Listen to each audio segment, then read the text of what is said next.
పవన్ కళ్యాణ్ అనే నేను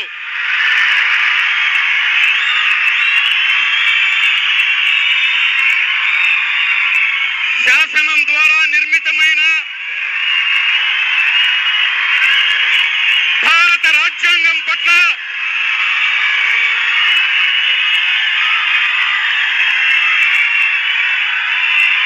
విశ్వాసం చూపుతానని,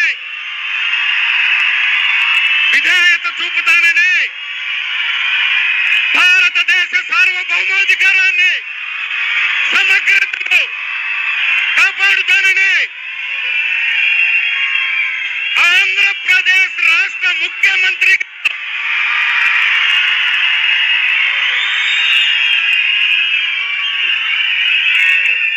నా కర్తవ్యాలను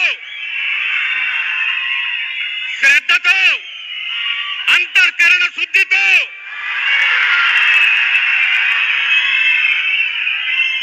నిర్వహిస్తానని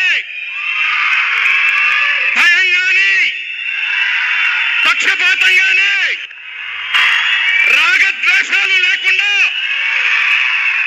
రాజ్యాంగాన్ని, శాసనాలను అనుసరించి ప్రజలందరికీ న్యాయం చేస్తానని,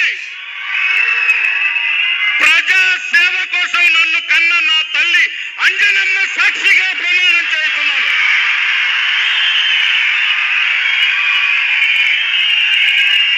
నేను చివరిగా మీ అందరి తరపున ఈ దేవుణ్ణి కూడా ఒకే కోరుతున్నాను.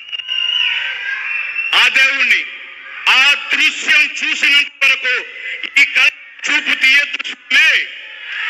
ఆ మాటలు నా చెవుతో విన్నంత వరకు నా గుండె ఆగనీయద్దు స్వామి.